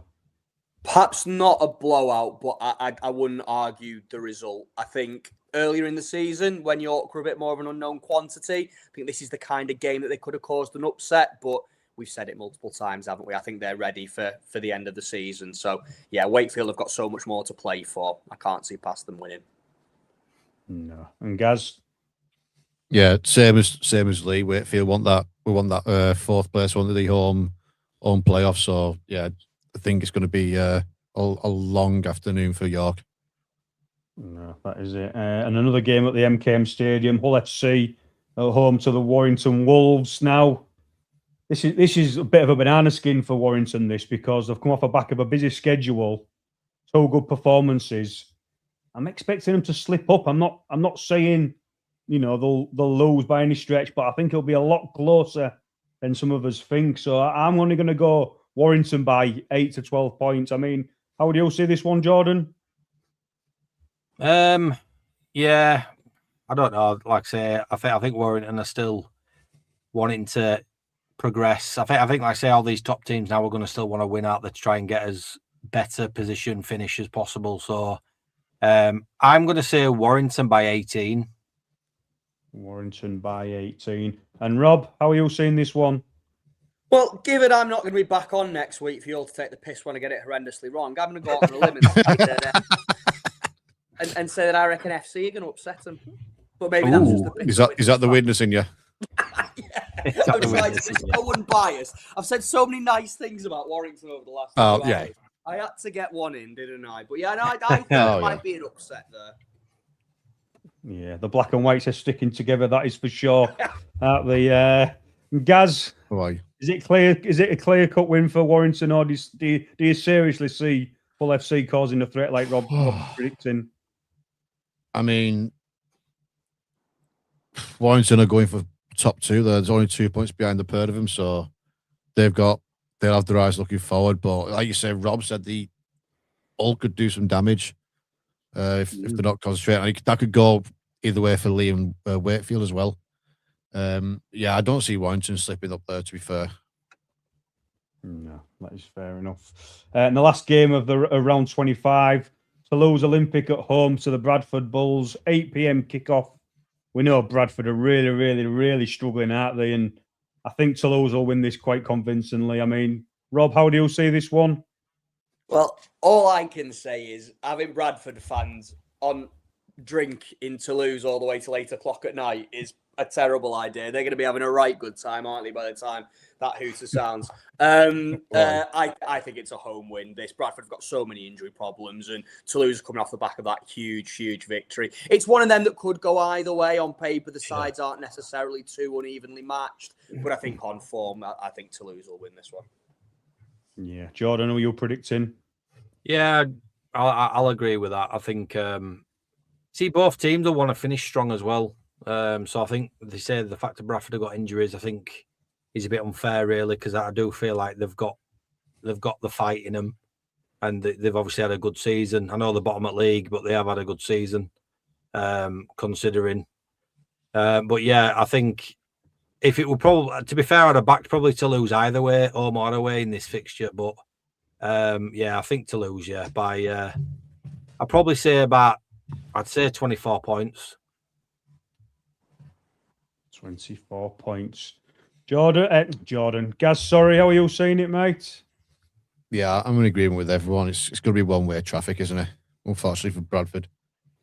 Yeah, well, I think Rob made the correct call earlier on. It's a win-win for Bradford fans, isn't it? They're getting an holiday and they're going to be on the sauce most of the weekend.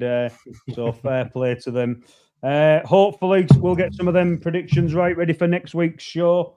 But we probably won't, but we can only try, can't we? That was round 25 predictions.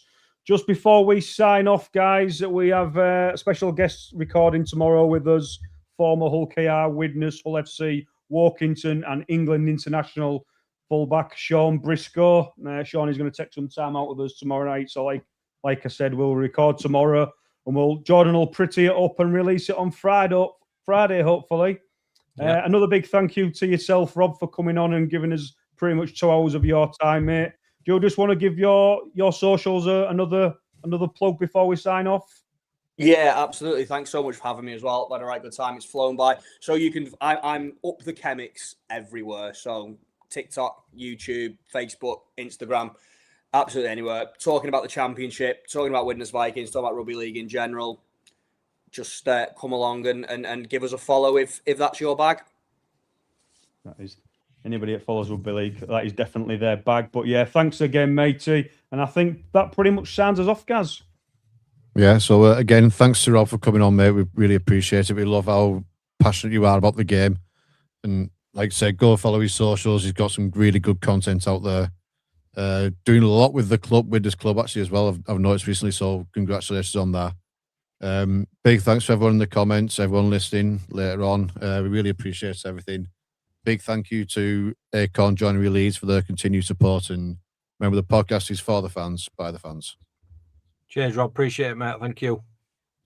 Cheers, lads.